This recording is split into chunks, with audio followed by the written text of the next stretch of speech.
हरे कृष्णा, जय श्री कृष्णा। कथामृत के एक नई कथा में आप सभी का स्वागत। तो हमने पिछली बार बहुत ही सुंदर वो जो कथा सुनी थी, देवयानी और कच्छ की। शुक्राचार्य ने अपने शिष्य कच्छ को किस प्रकार मृत संजीवनी विद्या का दान दिया था, वो पूरी कथा हमने सुनी थी। उसके बाद जो कच्छ है वो आ गया था अपने देवताओं के कैंप में वापस, और कच्छ ने सारे देवताओं को वो मृत संजीवनी विद्या प्रदान कर दी थी। इसके आगे की कहानी हम आज सुनने जा रहे हैं। So this story, entire story, ये पूरी की पूरी जो 3 सीरीज, मुझे लगा था 2 में हो जाएगी पर 2 में शायद नहीं हो पाएगी। थोड़ी इंटरेस्टिंग है, थोड़ा एनकैप्चर करती है अपने दिमाग दिल को, थोड़ी डिफरेंट टाइप की स्टोरी है। पर ये महाभारत के आदि पर्व में बहुत डिटेल में, कई कई कई कई सारे चैप्टर्स के अंदर, जो संपूर्ण महाभारत है उसके अंदर बहुत डिटेल में ये स्टोरी दी गई है। और ये कहानी हमने इसलिए शुरू की थी क्योंकि महाराज ययाति के ही एक श्रापवश कृष्ण के वंश जो थे, वंशज जो थे, वो राजा नहीं बन सकते थे। तो हम देवयानी और की कथा को यहाँ से ही आगे बढ़ाएंगे कि कच्छ तो पहुंच गए अपने देवताओं के पास, आगे देवयानी का क्या हुआ, किस प्रकार उसका ययाति के साथ विवाह हुआ, इसकी आज हम कथा सुनने जा रहे हैं। ॐ अज्ञानतिमिरान्धस्य ज्ञानाञ्जनशलाकया चक्षुरुन्मिलितं येन तस्मै श्रीगुरुवे नमः। वाञ्छकल्पतरुभ्यश्च कृपासिन्धुभ्य एव च पतितानां पावनेभ्यो वैष्णवेभ्यो नमो नमः। हे कृष्ण करुणा सिन्धु दीनबन्धु जगत्पते गोपेश गोपिका कान्त राधा कान्त नमोस्तुते। तप्त कांचन गौरांगी राधे वृंदावनेश्वरी वृषभानुसुते देवी प्रणमामि हरे प्रिये। हरे कृष्णा कृष्ण कृष्ण हरे हरे, हरे राम राम राम हरे हरे। सो कच्छ के वापस आने के बाद अब एक बार देवयानी और उसकी जो सखी थी, वो शर्मिष्ठा। देवयानी जो थी वो गुरु शुक्राचार्य की बेटी थी, और शर्मिष्ठा जो थी वो दानव गुरु वृषपर्वा की बेटी थी। ये दोनों सहेलियां थी। और एक बार ये सब सहेलियां जंगल में, वन में, नदी के अंदर जल क्रीड़ा करने के गई, प्लेइंग इन द वाटर। जैसे बॉल खेलते हैं पानी के अंदर जाके, स्विमिंग करते हैं, ऐसे सब खेल रही थी वहां पर। एक बार इंद्रदेव जो थे वो स्वर्ग से उतरकर उसी जंगल में भ्रमण करते हुए गुजरे वहां से। और जब घूमते हुए गुजरे और उन्होंने इन सब युवा कन्याओं को देखा, तो उन्होंने एक ड्रामा किया। मतलब ऐसा थोड़ा सा, जैसे बोलते हैं ना, जैसे किसी को कीड़े आ जाते हैं, कुछ नौटंकी करूं, कुछ थोड़ी सी मिसचिफ करूं। तो इस प्रकार इंद्रदेव ने वायुदेव का रूप बनाकर, मतलब हवा का रूप बना के, और उनके से जितने कपड़े पड़े थे वो सब मिक्स अप कर दिए। हवा से कपड़े उड़ा दिए तो सब, जिसने जहां जहां ऐसे रखे होंगे कुछ कुछ, वो सब मिक्सअप हो गए। अब और फिर इंद्रदेव वहां से चले गए। अब जब ये लड़कियां बाहर निकली पानी से, तो जैसे ही निकली तुरंत उन्होंने जो उनके हाथ में कपड़ा आया तुरंत उन्होंने वो पहन लिया। अब इस कंफ्यूजन के अंदर जो शर्मिष्ठा के कपड़े थे वो देवयानी ने पहन लिए, और देवयानी के कपड़े जो थे वो शर्मिष्ठा ने पहन लिए। अब देवयानी को आया क्रोध। देवयानी थी गुरु शुक्राचार्य की बेटी, दोनों क्रोधी स्वभाव के थे। और आप सब जानते हैं कि जब जवानी का जोश होता है, एक्चुअली बालिकाएं थी, जवान थी भी नहीं, बच्चे ही थे वो, 8 10 12 बरस के, समझो उसी 10 12 बरस के होंगे। तो जब बालिकाएं थी तब इतने क्रोध में देवयानी ने शर्मिष्ठा से कहा कि शर्मिष्ठा, तुम तो मेरे पिता के शिष्य की बेटी हो, क्योंकि गुरु है उसके पिता। और गुरु का जो दानव राजा है, जो असुरों के राजा है विश्वकर्मा, कोई भी राजा अपने गुरु को हाथ जोड़कर प्रणाम ही करता है। तो देवयानी कह रही है शर्मिष्ठा से कि तुम तो मेरे पिता के शिष्य की बेटी हो, तुमने मेरे कपड़े कैसे पहन लिए? ये तुमसे बहुत बड़ी भूल हुई है, गलती की है, और ये तुम्हारे लिए, इसके तुम्हारा भला नहीं होगा। तुम मेरे कपड़े तुरंत जल्दी से जल्दी मुझे वापस दे दो। तो यहाँ ऐसा महसूस होता है कि देवयानी को थोड़ा सा एक सुपीरियोरिटी कॉम्प्लेक्स था कि वो गुरु की बेटी है। लेकिन शर्मिष्ठा भी कम नहीं है। शर्मिष्ठा ने क्या कहा आगे? उसने उल्हाना देते हुए देवयानी से कहा कि तुम किस तरह से बात कर रही हो? तुम्हारे पिता तो हमेशा से भिक्षा मांगते रहे हैं। वो तो एक भिक्षुक है, भिखारी है, और तुम भी भिखारी हो। जिंदगी भर तुम्हारे पिता ने केवल दान लिया है, क्योंकि ब्राह्मण तो दान लेता ही है ना, मधुकरी करता है, दान लेता है। पर ये इस प्रकार बहुत तीक्ष्ण, तीखे बाण के प्रकार वो शब्द छोड़ रही है और कह रही है कि तुम्हारे पिता हमेशा भिक्षा मांगते रहते हैं और हमेशा दान पर ही उन्होंने अपना जीवन व्यतीत किया है, तो तुम तो कुछ बोलो ही मत। तुम्हारे अगर जिंदगी भर वो तो तुम भिक्षा के ऊपर जिंदा रही हो और भिक्षुक की बेटी हो, तो तुम भी भिखारी ही कहलाओगी। अब तुम रो, गिड़गिड़ाओ, या मट्टी में लोटपोट हो या क्रोधी हो, मैं तो तुम्हें अब कुछ नहीं देने वाली। जो मैंने पहन लिया वो पहन लिया, और तुम्हारे पास तो अस्त्र शस्त्र भी नहीं है। मैं तो राजकुमारी हूं और मुझे अस्त्र शस्त्र भी चलाना आता है। तो यदि तुम्हें मेरे साथ में झगड़ा करना है, युद्ध करना है, आ जाओ।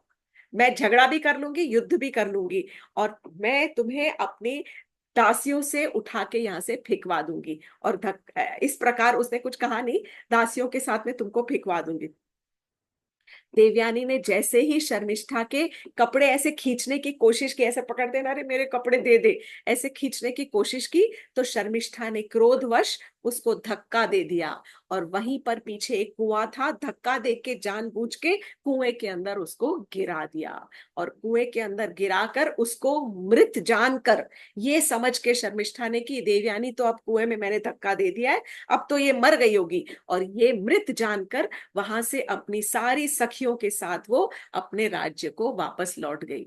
अब देखिए, ये शर्मिष्ठा है राजकुमारी, लेकिन किसकी किसकी बेटी है, कौन से कुल में आती है ये? असुर कुल में आती है। तो जब असुर कुल में आ रही है, भले प्रहलाद महाराज भी असुर कुल में ही उनका जन्म हुआ था, परंतु सत्संग का जो असर है वो बहुत ज्यादा गहरा होता है। प्रहलाद जो थे वो बालक थे, लेकिन उनको अपनी माता के गर्भ में ही बहुत सुंदर नारद मुनि का सत्संग मिला था, और उनकी माँ को नारद मुनि ने ज्ञान दिया था। जिसके गुरु नारद हो, उसका सत्संग कितना बड़ा होगा, कितना अच्छा होगा। और यहाँ पर शर्मिष्ठा जो है वो असुर कुल में पैदा हुई राजकुमारी, हमेशा असुरों से घिरी हुई। तो जैसा स्वभाव, जिस प्रकार का आप संग करते हो, उसी प्रकार आपका मन और आपका हृदय उसी प्रकार से कार्य करने लग जाता है, कि उसको इतना भी संकोच नहीं हुआ देवयानी को धक्का देते वक्त, कि मैं किस प्रकार इसको धक्का दे रही हूँ, कि इसका कुछ हो गया, मर गई तो क्या होगा। और एक्चुअली मृत समझ कर ही, ये समझ के कि कुएं में डाल दिया है तो ये अब इसका खत्म, there is nothing more to it, ये मर ही गई होगी, और वो वापस आ गई। अब ये तो आ गई वापस। अब कुछ समय बाद देवी, दिस इज कोइंसिडेंटली ऐसा हुआ कि वहां से राजा नहुष के जो पुत्र थे, राजा ययाति, वो वहां से गुजर रहे थे। वो जंगल में आखेट के लिए शिकार खेलने आए हुए थे, और तब रास्ते में उन्हें भी प्यास लगी। जंगली जानवर का आखेट कर रहे थे, एक्चुअली लिखा हुआ है वाइल्ड एनिमल, जो कि हिंसा वाले जानवर होते हैं, उनका शिकार करने के लिए निकले। पर जो जानवर वो भाग गया, और इनको बहुत प्यास लगने लग गई, और इनके घोड़ों को भी प्यास लगी, तो ये वहां पर कुआं देखकर उधर रुक गए। जब कुएं में अंदर झांक कर देखा, तो अंदर तो एक लड़की दिखाई पड़ी उनको। देवयानी नजर आई, उनको पता नहीं था कौन है, नजर आई। तब उन्होंने थोड़े से ठिठक से गए कि ये क्या हुआ। तब उन्होंने तुरंत उससे पूछा कि आप कौन हैं देवी, आप अंदर कैसे पहुंची यहाँ पर, इस निर्जन वन के अंदर, यहाँ पर कोई नहीं है, इस निर्जन वन में, और इस कूप के अंदर, कुएं के अंदर आप क्या कर रहे हो? कुएं के अंदर तो सब घास उगी हुई है, लताएं पताए हैं अंदर, तो आप अंदर कैसे गिरी? और आप तो बहुत सुंदर व्यतीत हो रही हो, आप मुझे अपना परिचय दीजिए। तब ये देवयानी ने कहा कि हे मैं, मतलब उनसे कह रही कि मैं गुरु शुक्राचार्य की बेटी हूँ, और मेरा नाम देवयानी है, और मेरे पिता को तो पता भी नहीं है कि मेरा ये यहाँ पर हाल है। परंतु आप तो बड़े शक्तिशाली नजर आ रहे हो, आप कौन हो और आप यहाँ पर कैसे पधारे हो? तब राजा ययाति ने अपना परिचय दिया कि मैं राजा नहुष का बेटा राजा ययाति हूँ। मैं तो आखेट के लिए यहाँ पर आया था, और मुझे प्यास लगी, मेरे घोड़ों को प्यास लगी, तो मैंने सोचा यहाँ पर कुएं में से कुछ पानी निकाल कर पी लूं, परंतु यहाँ तो आप नजर आ रही हो। तब देवयानी ने अपना सीधा हाथ ऊपर बढ़ाया, और ऊपर बढ़ाते के साथ ही कहा कि आप कृपा करके मुझे यहाँ से बाहर निकालिए। राजा ययाति बहुत धर्मनिष्ठ धर्मज्ञ राजा थे, उन्होंने उसका दायां हाथ पकड़कर देवयानी को कुएं से बाहर निकाला। जैसे ही बाहर निकाला, तब तुरंत देवयानी ने कहा कि राजन, आपने मेरा हाथ पकड़ा है, आपने मेरा राइट हैंड पकड़ा है, तो मैं चाहती हूँ कि आप मुझसे विवाह कर लो। तो ययाति ने कहा कि हे मैं आपको मतलब हे सुंदरी हे देवी, मैं आपसे विवाह नहीं कर सकता, क्योंकि आप तो एक ब्राह्मण कन्या हो और मैं एक क्षत्रिय हूँ। मतलब उसको बड़ा दर्जा दे रहे हैं राजा, कि आप तो एक उच्च कुल ब्राह्मण की गुरु की बेटी हो और मैं एक क्षत्रिय राजा हूँ। और क्षत्रिय बेटी, क्षत्रिय लड़की और सॉरी क्षत्रिय राजा और बड़े कुल की लड़की का जो विवाह है, ये धर्म से सही नहीं है। It is not right, it is not approved by धर्म। धर्म इसकी सम्मति नहीं देता है, तो ये गलत होगा। और दूसरा, आप तो बहुत ही उच्च कुल ब्राह्मण की बेटी हो, तो मैं आपसे विवाह कैसे कर सकता हूँ? आपके पिता की सम्मति के बगैर मैं ये विवाह नहीं कर सकता, क्योंकि मैं उनको क्रोधित नहीं कर सकता हूँ। वो मुझे श्राप दे देंगे और ये मेरे राज्य के लिए सही नहीं होगा। देवयानी ने कहा कोई बात नहीं, मैं आपको, आप अभी घर जाइए और ये जो विवाह होगा ये मेरे पिता की सम्मति के साथ ही होगा। जब तक वो सहमति नहीं देंगे तब तक ये विवाह नहीं होगा। ये कहकर राजा जो ययाति थे वो अपने राज्य को वापस चल गए, और देवयानी जो थी वो वहां उधर जंगल के अंदर ही खूब रोती रही, घर नहीं गई वापस। बच गई, बचाया गया, परंतु जंगल में ही पेड़ों के पास एक जगह पर बैठकर खूब रोई अपनी नियति को, कि ये मेरी क्या नियति है, कि देखो मेरा क्या हाल बना दिया है। अब उधर गुरु गुरु शुक्राचार्य को थोड़ी चिंता हो गई कि संध्या हो गई, शाम हो गई, मेरी बेटी अभी तक घर वापस नहीं आई। गुरु शुक्राचार्य अपनी बेटी को बहुत बहुत ज्यादा प्रेम करते हैं। हम कहानी में आगे देखते जाएंगे। This is actually living example कि एक पिता अपनी बेटी के लिए कितना प्रेम कर सकता है, कितना प्रेम कर सकता है, ये आपको धीरे धीरे नजर आएगा। तो गुरु शुक्राचार्य को जब चिंता हुई तो उन्होंने एक जो धाय होती थी, धाय इज लाइक अ धाय माता, धाय माँ, लाइक अ नर्स या फॉस्टर मदर बोल सकते हो आपको, जो धाय थी, और उसको बुलाया कि देखो, जो केयर टेकर थी उनकी बेटी की, और उनसे कहा कि आप देखिए अभी तक मेरी बेटी देवयानी आई नहीं है, जरा उसको ढूंढ कर तो लाइए कि वो कहाँ पर है। तो धाय जंगल में गई और ढूंढ ढूंढ के फिर उसको देवयानी जब मिली, तो देवयानी तो खूब रो रो के आंखें लाल वहां पर एक पेड़ के नीचे खड़ी थी, बैठी थी।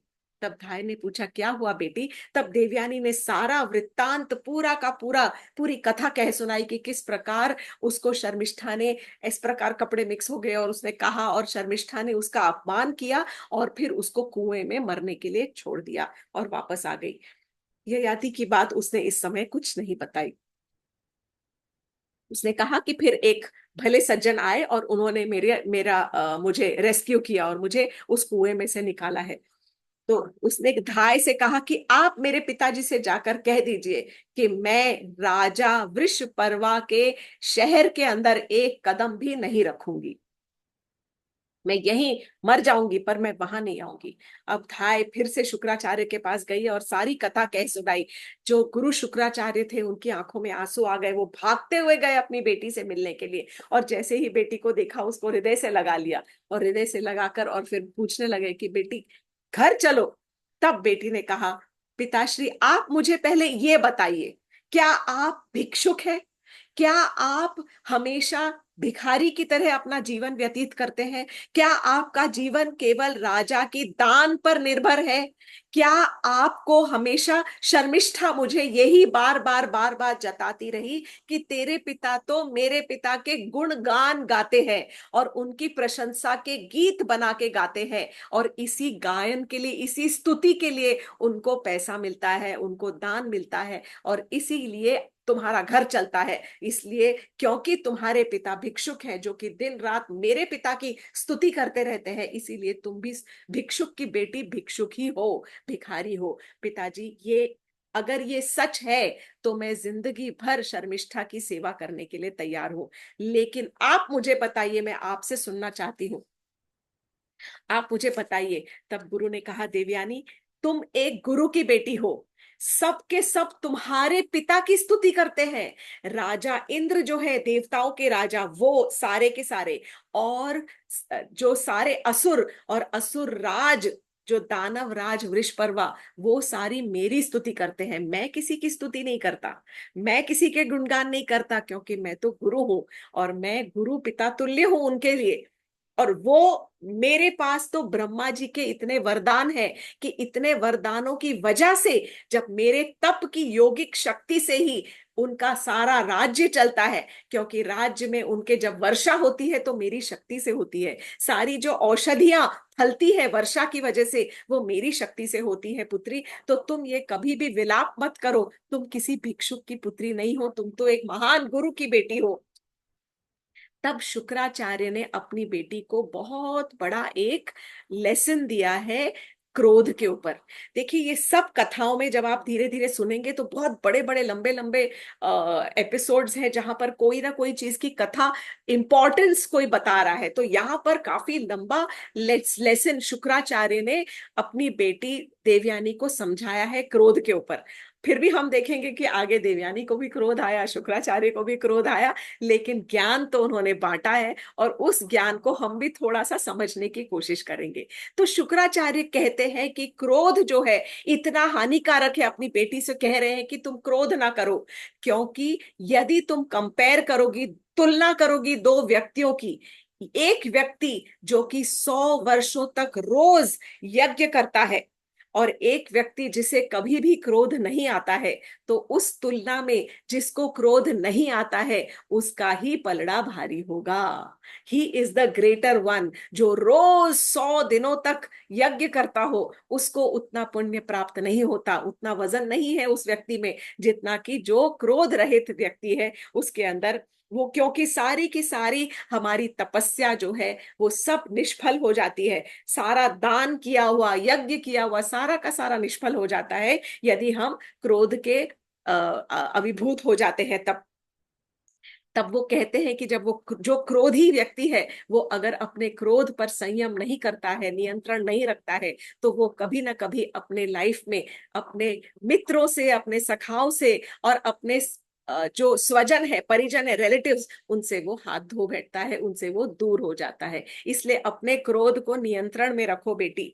तब देवयानी फिर से कहती है, पिताजी मैं भले ही कम उम्र की हूं, परंतु मैं धर्म और अधर्म का जो फर्क है वो मैं समझती हूँ। परंतु देखिए, बहुत इंपॉर्टेंट बात कह रही है, परंतु अब मैंने ये निश्चय कर लिया है कि मैं राजा वृषपर्वा के जो राज्य के अंदर मैं एक पैर भी नहीं रखूंगी, और मैं चाहती हूं कि आप भी उनका त्याग करें और उनके साथ में एसोसिएशन रखना बंद कर दें, उनकी संगति नहीं करें। क्योंकि व्यक्ति अपनी संगत के, जिस प्रकार की संगत रखता है उसी प्रकार की सोच से वो प्रभावी हो जाता है। और ऐसे असुरों के साथ में रहकर, ऐसे असुरी सोच वाले लोगों के साथ में रहकर आपका कुछ भला नहीं होने वाला है। जिन्होंने आपका कभी कुछ नहीं सोचा, आपके शिष्य कच्छ को मारना चाहा, आज आपकी पुत्री को मारने का प्रयत्न किया, उनका ऐसा क्या सोच है कि हर समय वो बिना सोचे जो अपने गुरु का अपमान कर रहे हैं, अपने गुरु की सिखाई हुई शिक्षा का अपमान कर रहे हैं। ऐसे लोगों का संग करके आपको क्या मिलेगा पिताश्री? ये तो पाप, आपने हमेशा उनका कल्याण चाहा है, परंतु वो तो पाप पूर्ण विचार वाले हैं, तो उनका संग आप छोड़ दीजिए। तो शुक्राचार्य के मन में ये बात समझ आ गई कि हाँ, मेरी बेटी ने आज बहुत समझदारी की बात कही है।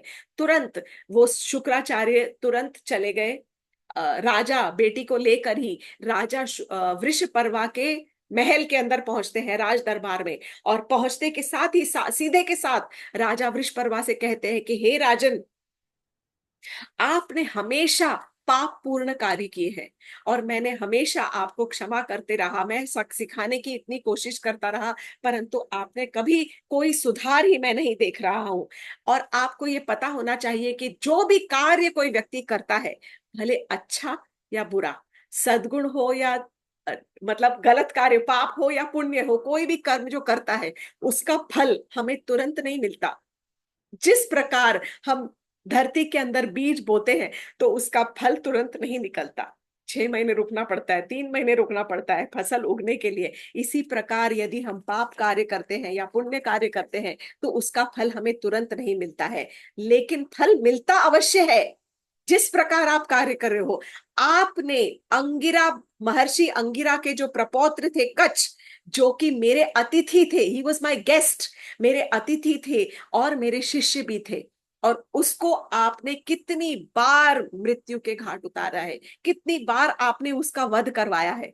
उसके बाद और तो और आपने मेरी एक इकलौती सुपुत्री देवयानी को वध करवाने का प्रयत्न किया है। आपने उसे जानबूझ के धक्का दिलवा दिया कुएं के अंदर और मरने के लिए छोड़ दिया। मैं आपको इन दोनों पाप कर्मों के लिए कभी भी क्षमा नहीं करूंगा। मैं आपका त्याग करता हूं, मैं आपके असुर कुल का त्याग करता हूं, और मैं आज आप सबको छोड़कर यहां से जा रहा हूं। ये सब सुनकर जो राजा वृषपर्वा थे उनके तो हवा उड़ गई, एकदम घबरा गए, क्योंकि गुरु के बगैर भले वो असुर कुल हो, वेरी सिंपल थिंग, गुरु के बगैर जीवन जो है हमेशा दिशाहीन हो जाता है। इसीलिए हमको अपने जीवन में गुरु अवश्य चाहिए ही चाहिए। ये हम बचपन से सीखते आते हैं, बचपन में हमारे माता पिता हमारे गुरु होते हैं, और उसके बाद जब हम स्कूल जाते हैं, अलग प्रकार की शिक्षा लेते हैं, कुछ भी जो सीखते हैं, anywhere we require a coach, for sports also, for school, जब हम पढ़ते हैं तब हमें टीचर गुरु की आवश्यकता हमेशा, हर पल, हर क्षण, हर जीवन के पड़ाव में हमें एक गुरु की आवश्यकता हमेशा पड़ती है।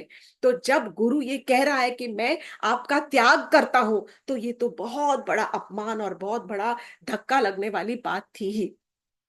वृषपर्वा के हाथ पैर फूल गए, वो हाथ जोड़कर गिड़गिड़ाने लगे, गुरुवर आप मुझे क्षमा कीजिए, यदि मैंने अपनी बेटी को कभी भी ऐसा कहने के लिए कहा हो, कि इस प्रकार का घिनौना कार्य करने के लिए कहा हो, तो मैं तुरंत नरक में चला जाऊंगा, मैं नरक का वासी कहलाऊंगा। आपने हमेशा मुझ पर कृपा दृष्टि रखी है, और आज यदि आप छोड़कर चले गए तो हमारे सारे असुर कुल का नाश हो जाएगा। हम सब, इससे अच्छा है आप छोड़कर जाएं, इससे तो अच्छा है कि हम सारे के सारे समुद्र के अंदर प्राण दे दें, या तो अग्नि में जाकर अपने प्राण दे दें। आप हम पर कृपा अपनी बरसाते रहिए।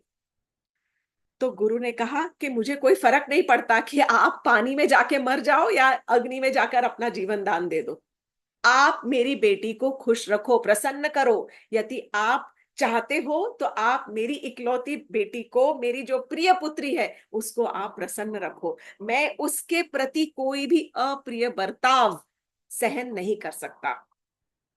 तो वृषपर्वा ने कहा, राजा वृषपर्वा ने बहुत बड़ी घोषणा कर दी, और वो कहते हैं कि हे गुरुवर, सारे असुर कुल के अंदर और मेरा जो भी जितनी संपत्ति है, सारे असुरों की जितनी संपत्ति है, जितने हाथी हैं, घोड़े हैं, रथ हैं, जितने गैया है, वो सब हमारी जो जमीन है, भूमि है, सब की सब मैं आपको देता हूं। वो सब आप ही का ही है, मैं भी आपका हूं, मैं आपका दास हूं और आप मेरे स्वामी हैं। अब तक क्या चल रहा था, क्योंकि शर्मिष्ठा ने कहा था कि आपके पिता, तुम्हारे पिता भिक्षुक है, वो मेरे पिता तो ऊपर बड़े सिंहासन पर बैठते हैं, तुम्हारे पिता नीचे खड़े रहते हैं, वो हाथ जोड़ते हैं क्योंकि मैं राजा की बेटी हूं। और यहाँ पर राजा कह रहा है अपने गुरु से कि आप मेरे स्वामी हैं और मैं आपका दास हूं। तब गुरु शुक्राचार्य ने कहा, आप जरा एक बार और कहिए। तब उन्होंने अपनी बेटी देवयानी को आगे कहा कि आप मेरी बेटी को समझाइए, क्योंकि वो ये बताना चाहते थे, क्योंकि बेटी ने प्रश्न पूछा था। तब वृषपर्वा ने एग्जैक्टली सेम डायलॉग फिर से देवयानी से कहा कि सारी संपत्ति आप लोगों की है, मेरी है ही नहीं, ये गुरु की है सारी संपत्ति, सारे असुर के पास जितना सब कुछ है, ये सब मैं आपको सौंपता हूं। तब तुम कहो बेटी, तुम क्या चाहती हो, मैं सब कुछ जो तुम कहोगी मैं तुम्हें देने के लिए तैयार हूं। तब देवयानी थोड़ी सी शांत हुई, संतुष्ट हुई, और देवयानी ने तब कहा कि मुझे शर्मिष्ठा को मेरी दासी बना दो, और उसके साथ 1,000 दासियां और आप मुझे देंगे। जहां पर मेरे पिता मेरा विवाह तय करेंगे, वहां पर शर्मिष्ठा और उसके साथ की जो 1,000 दासियां हैं, वो हमेशा मेरे साथ मेरी सेवा में तत्पर रहेंगी। तब राजा ने तुरंत बिना सोचे समझे धाय को बुलाया और धाय से कहा कि जाओ शर्मिष्ठा को बुला के लाओ और शर्मिष्ठा को कहो कि वो 1,000 दासियों के साथ आए और सीधा देवयानी की सेवा में यहाँ पर लग जाए। आज से वो शर्मिष्ठा देवयानी की दासी हुई विदाउट इवन थिंकिंग एनीथिंग। तब राजा वृषपर्वा ने एक और अपने राज दरबार के अंदर बहुत इंपॉर्टेंट बात जो कही कि कुल के हित के लिए, अपने कुल के हित के लिए एक मनुष्य का त्याग कर देना चाहिए। गांव के हित के लिए कुल का त्याग कर सकता है, करना चाहिए। जनपद के लिए, सारे जनता के सम्मान के लिए गांव को भी छोड़ा जा सकता है और अपने आत्म कल्याण के लिए, अपने आप को कल्याण करने के लिए पृथ्वी को भी त्यागा जा सकता है। इस प्रकार उन्होंने अपनी सारी दरबार को सब ये समझाया कि मैं तो अपने कुल के हित के लिए अपनी केवल एक बेटी का दान दे रहा हूं, उसका त्याग कर रहा हूं।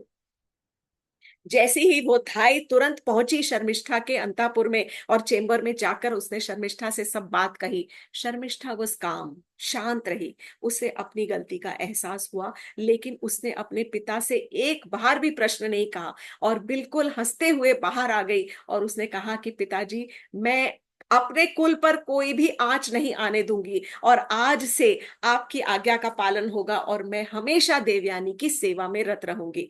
वो नहीं चाहती थी कि उसकी वजह से उसके पिता का सर नीचा हो। वो नहीं चाहती थी कि उसकी वजह से सारे असुर समाज पर कोई भी प्रकार की आंच आए, कोई भी और अपमानित हो। तब उसने तुरंत देवयानी को समर्पित कर दिया, हाथ जोड़कर नतमस्तक होकर वहां खड़ी हो गई। और देवयानी ने उसका क्या किया, मजाक उड़ाना शुरू किया। अरे रे रे रे रे, तुम तो बड़े राजा की बेटी हो और राजा की बेटी होकर तुम मेरी सेवा करोगी, ये तो तुम्हें शोभा ही नहीं देता है ना शर्मिष्ठा। तो शर्मिष्ठा चुपचाप कहने लगी कि देवयानी, मैं तुम्हारी जी जान से सेवा करूंगी। जो भी मेरे पिता ने कहा है मैं उनकी आज्ञा का पूर्णतः पालन करूंगी और मैं अपने कुल को बचाने के लिए मैं कुछ भी करने के लिए तैयार हूं। मैं तुम्हारी सेवा में तत्पर रहूंगी। जितना मेरे से बन पड़ेगा, अपने मन से, हृदय से मैं तुम्हारी सेवा करूंगी और मैं अपने पिता के वचन को कभी नहीं झुठलाऊंगी। क्योंकि फादर ने अगर वचन दे दिया है, देखिए इट इज टू वेज। यहाँ पर एक पिता जो है अपनी बेटी को बचाने के लिए उसको लेके गया है राजा के पास और जो उसको मन में चाहिए वही सब वो करवा रहा है, और दूसरी तरफ एक बेटी जो है वो त्याग रही है अपना पूरा जीवन अपने पिता के सम्मान के लिए। What a contrast. बहुत समय अब इस प्रकार देवयानी जो थी वो शर्मिष्ठा को अपना दासी बनाकर 1,000 और दासियों के साथ अपने साथ ले आई। कई वर्ष बीत, मतलब कई समय, काफी समय बीत गया। अब एक बार दोबारा यही सारी सखियों को लेकर देवयानी, शर्मिष्ठा और सारी अपनी दासियों सखियों को लेकर उसी निर्जन वन के अंदर घूमने के लिए वहां पर निकले। और वहीं पर जब ये बैठे हुए थे और सब आपस में बातचीत कर रहे थे और खेल रही थी, बैठी थी, तभी देवयानी ऐसे बैठी होगी और उस समय शर्मिष्ठा उसके चरणों की सेवा कर रही थी, चरण दबा रही थी। इतने में फिर से अगेन दैव योग से, दैवी वश ऐसा हुआ, कोइंसिडेंटली राजा ययाति पुनः उस रास्ते पर आए और भटकते हुए, आखेट से थके हुए, प्यासे, और वहां पर आए और उतरकर रथ से, और उन्होंने देखा कि यहाँ कुआं है और माथे पे पसीना था, प्यास लगी थी। तब उन्होंने इन सारी की सारी युवतियों को देखा, कन्याओं को देखा, युवतियां तो नहीं थी, यंग गर्ल्स, युवतियों को देखा। और तब तो देवयानी बहुत सुंदर थी क्योंकि खूब आभूषणों से सजी हुई और सुंदर वस्त्र धारण किए हुए, और वो वहां पर बैठी थी। जैसे ही वो वहां पर पहुंचे, ययाति ने कहा कि हे सुंदरी, आप अपना परिचय मुझे दीजिए। उन्होंने पहचाना नहीं उसको, क्योंकि तब अलग प्रकार का उसका था, क्योंकि कुएं में से निकाला था। अब तो एकदम रूप अलग हो गया था कुछ वर्षों बाद, और सौंदर्य भी था और बहुत अच्छे से तैयार होकर सज धज के आभूषणों सहित सुंदर वस्त्रों में बैठी थी। तो राजा ने उसका परिचय पूछा। तब देवयानी ने कहा, महाराज, मैं प्रख्यात गुरु शुक्राचार्य की बेटी देवयानी हूँ और ये जो मेरी सेवा कर रही है, ये दानव राज वृष पर्वा की पुत्री बेटी शर्मिष्ठा है। ये मेरी सखी भी है और मेरी दासी भी है। और जहां जहां मेरा, जहां पर भी मेरे पिता मेरा विवाह तय करेंगे, ये मेरे साथ, मेरे विवाह के साथ में मेरी दासी बनकर साथ में आएगी। अब राजा को थोड़ी सी क्यूरियोसिटी हो गई, आश्चर्य हुआ, और वो जानना चाहते थे, अच्छा ये दासी है, तो मतलब ये कैसे हो गया कि ये राजा की बेटी है और आपकी दासी है, जरा मुझे सुनाइए। तो देवयानी ने छोड़ दिया सुनाने का, मतलब उनको थोड़ा ये विचित्र लगा।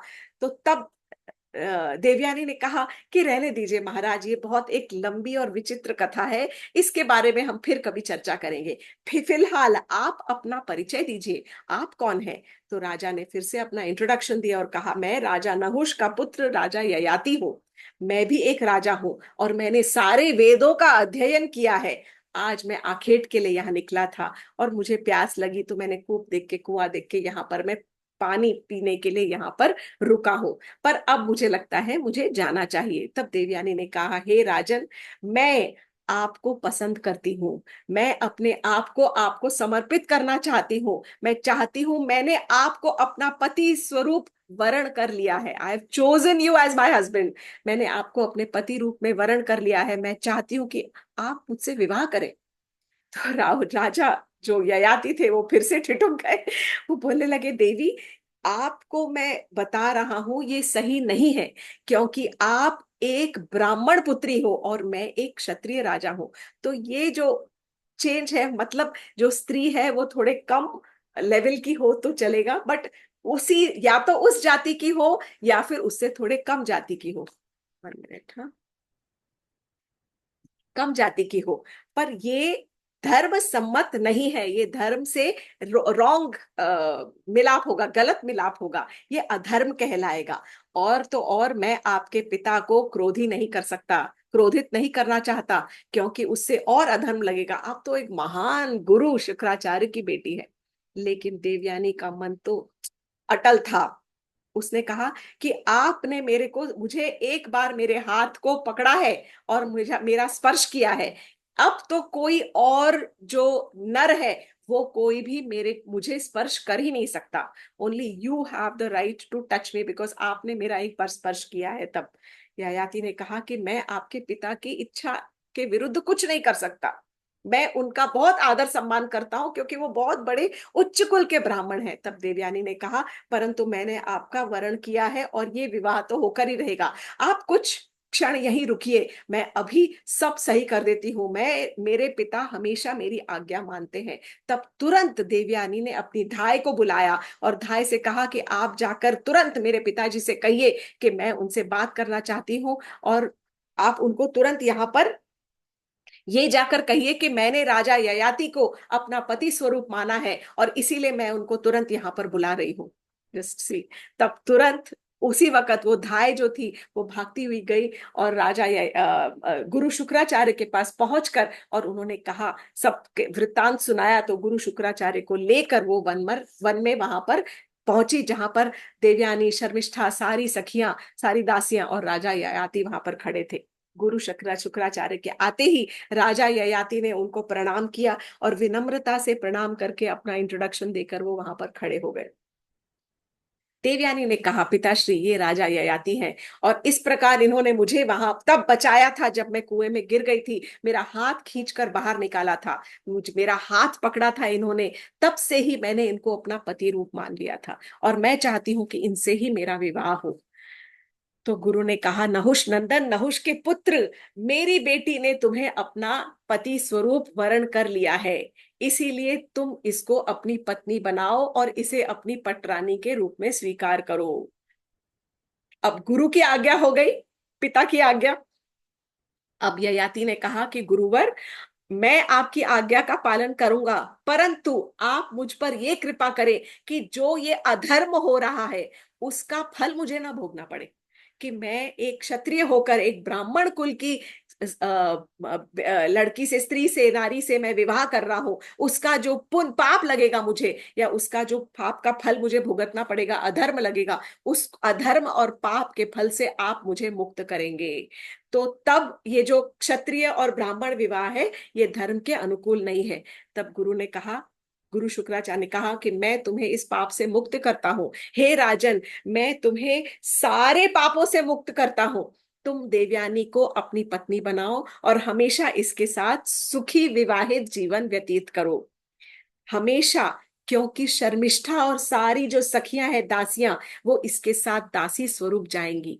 मेरी बात को याद रखना, हमेशा शर्मिष्ठा का आदर करना, परंतु इसे अपनी सेज तक मत ले जाना, मतलब इसको पत्नी मत बनाना। तो वो कह रहे हैं हमेशा आदर इसको करना, परंतु अपनी सेज तक मत ले जाना।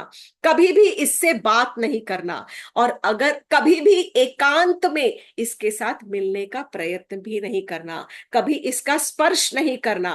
अब आप देवयानी के साथ विवाह करो और आपकी सारी इच्छाओं की पूर्ति होगी, सब आपकी इच्छा अनुसार फल आप प्राप्त करोगे। ये मेरा आपको आशीर्वाद है।